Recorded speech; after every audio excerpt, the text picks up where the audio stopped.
ইউনিয়নের সুগরড়া ফেরিঘাটে সরকারি প্রকল্পের আওতায় ইউনিয়ন পরিষদের জায়গায় মাটি ভরাট ও যাত্রী ছাউনি নির্মাণে বাধা দেওয়ার প্রতিবাদে সংবাদ সম্মেলন। প্রিয় সাংবাদিক ভাইরা, আসসালাম। আমি মোহাম্মদ জহুরুল ইসলাম, চেয়ারম্যান ৭ নম্বর ইউনিয়ন পরিষদ, অভয়নগর, যশোর। আমার বিরুদ্ধে একটি কুচক্রী মহল আমার জনপ্রিয়তাকে নীতিগতভাবে মোকাবেলা করতে না পেরে তারা আমার বিরুদ্ধে নানা প্রকার মিথ্যা অপপ্রচার চালিয়ে যাচ্ছে। ইতিপূর্বে আমরা সামাজিক যোগাযোগ মাধ্যমে লক্ষ্য করছি আমার বিরুদ্ধে অভিযোগ আনা হয়েছে আমি সরকারি সম্পত্তি দখল করে জামাত ইসলামীর অফিস নির্মাণ করছি। এ ব্যাপারে আমার নির্বাচনী প্রতিপক্ষ মিথ্যা বক্তব্য বিবৃতি দিয়ে যাচ্ছে।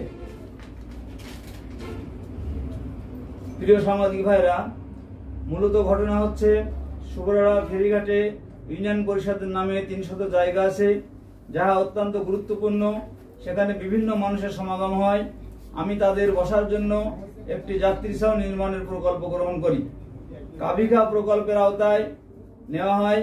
তারই আলোকে ইউনিয়ন পরিষদের মাসিক মিটিংয়ে রেজুলেশন করে আমার প্রস্তাবনা উপজেলা পরিষদে প্রস্তাব দেওয়ার পরে সেটা গ্রহণ করা হয়।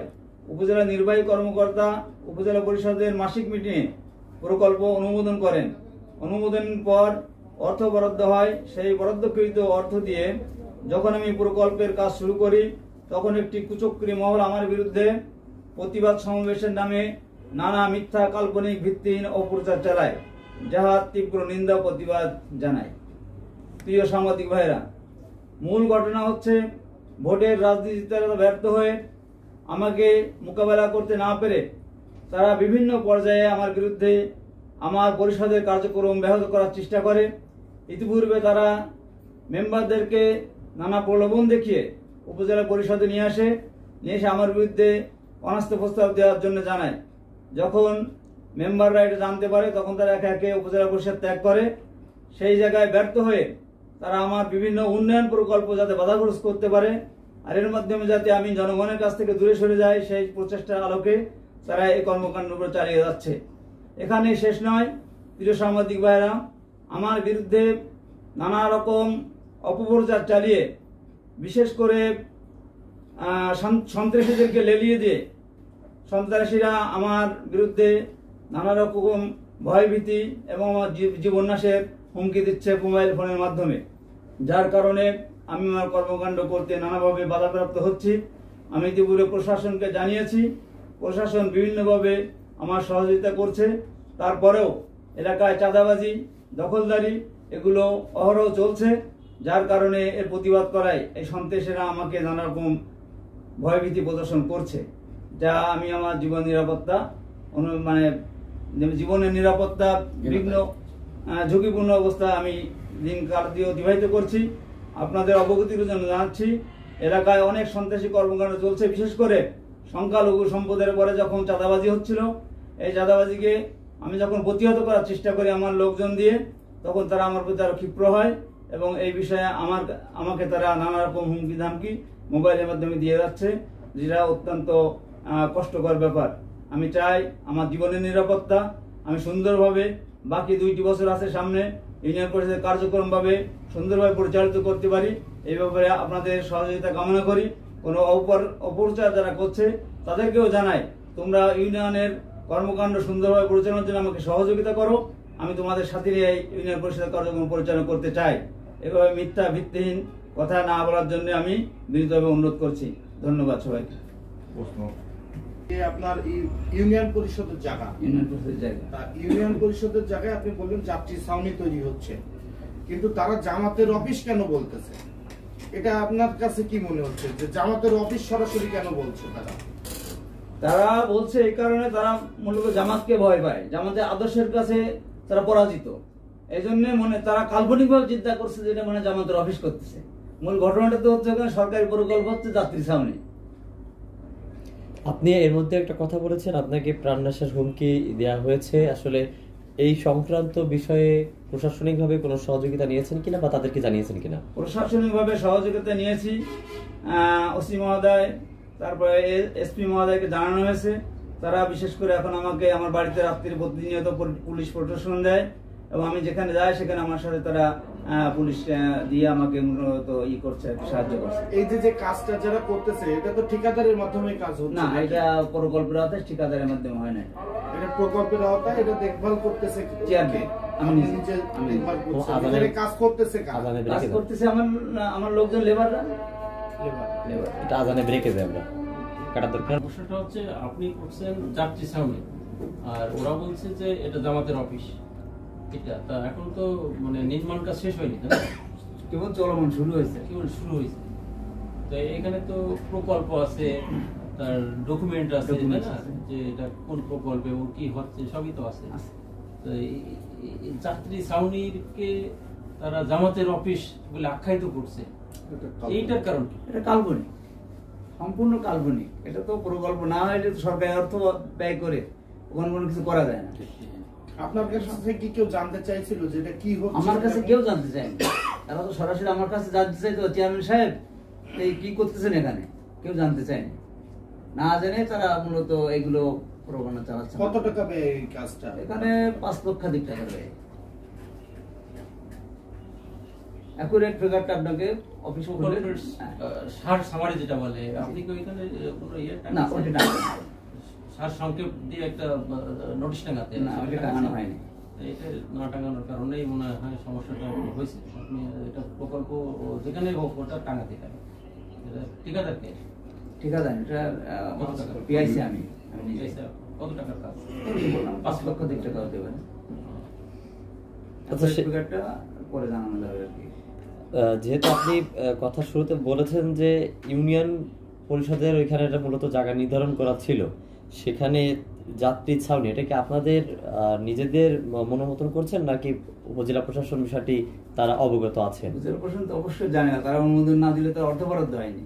এটা তো ইউনিয়ন পরিষদের মাসিক মিটিং হয়, সেখানে প্রকল্প প্রস্তাবনা আনা হয়। প্রস্তাবনা আনার পরে ওইটা উপজেলা পরিষদে পাঠানো হয়। উপজেলা পরিষদে মাসিক মিটিং এটা অনুমোদন করা হয়। অনুমোদন করার পরে তারপর অর্থ ছাড় দেওয়া হয়। এই ক্ষেত্রে আপনার যারা ওয়ার্ড সদস্য আছেন, তারা কি তাদের কোনো স্বাক্ষরিত কোনো ডকুমেন্ট আছে কিনা? তাদের রেজুলেশনে তাদের স্বাক্ষর আছে, এবং প্রকল্প তো একটা না, প্রায় 5-7টা প্রকল্প নেওয়া হয়, তার একটা প্রকল্প হচ্ছে এটা। এখানে অনেক রাস্তাঘাটের প্রকল্প আছে। এখানে উপস্থিত আছে কোনো ইউপি সদস্য? না, এখানে ইউপি সদস্য উপস্থিত নাই। আচ্ছা আচ্ছা, আপনি কি আপনার প্রশাসনকে জানিয়েছেন? উপজেলা যে নির্বাহী কর্মকর্তা আছেন, ভূমি কর্মকর্তা আছেন, মহোদয়কে জানাইছি। উনি আমাকে বলছিলেন যে কাজটা আপনি আপাতত স্থগিত রাখেন, আমি রবিবারে যে বিষয়টা দেখে সরকারি সম্পত্তি কিনা এটা দেখে তারপর আপনি কাজ করেন। যারা উপস্থিত আছে তাদের একটু পরিচয় আমরা জানতে চাচ্ছিলাম। আপনার এলাকা থেকে যারা আসছে কথা বলবো। জি, আমি একটা প্রশ্ন করি, তারপরে কথা বলবো। চেয়ারম্যান সাহেব, আমরা সাম্প্রতিক সময় দেখছি যে অভয়নগরে একটা ভয়াবহ একটা কাণ্ড ঘটে গেছিল, যেটাকে আমরা চিহ্নিত করেছিলাম যে ফুসকা কাণ্ড। তা আপনার ইউনিয়নের ভিতরে এখন এই মুহূর্তে একটা মেলা চলছে। এই মেলায় আমাদের জানা তথ্য মতে এই প্রশ্নটা এখানে আসে না, বুঝছেন? এটা তো অন্য বিষয়। আমি হাফিজুর রহমান, সুবরাড়া শিকির ঘাট ইজারাদার। ওই ঘাটটা মূলত আমার নামে ইজারা। তো ওখানে প্রতিদিন 50,000, 60,000, এমনকি লক্ষাধিক লোকের পারাপার হয়, এবং কিছু কিছু সময় হাফ কিলো পর্যন্ত গাড়ি এবং মানুষের যানজট থাকে। দূর দূরান্তে ঢাকা, খুলনার মহিলারা বাথরুমে যাওয়ার জন্য বিভিন্ন বাড়ির ভিতরে ঢুকে যায়, এবং ঝড় বৃষ্টির সময় হলে পারে ওখানে লোকের আশ্রয় দেওয়ার কোনো রকম কোনো জায়গা নাই। এমত অবস্থায় আমিও জনাব চেয়ারম্যান সাহেবকে বলেছিলাম যে এখানে একটা যাত্রী ছাউনি বড় করে, যাতে করে বৃষ্টির সময় লোকজন বসতে পারে। এর জন্য আমরাও উপকৃত হব, যেহেতু আমাদের ওই টোলঘরের ভিতরে এসে ঝামেলা করে। এটা আমার বক্তব্য। একটু পরিচয়, আপনার পরিচয়। আমার নাম মোহাম্মদ ফিরোজ খন্দকার। আমি সুবরাড়া গ্রামের 2 নম্বর ওয়ার্ডের বাসিন্দা।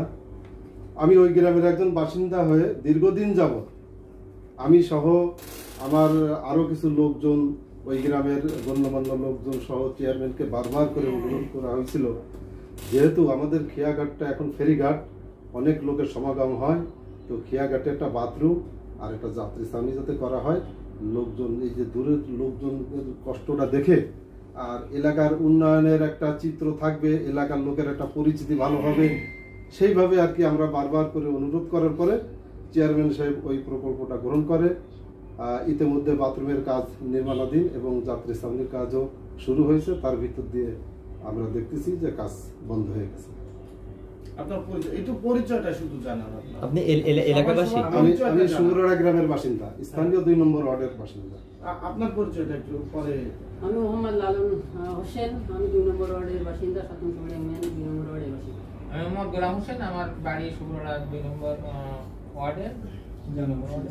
এটা কি মূলত 2 নম্বর ওয়ার্ডে? আমি খেয়াঘাট মসজিদের সেক্রেটারি। আপনার পরিচয়টা একটু দিন ভাই।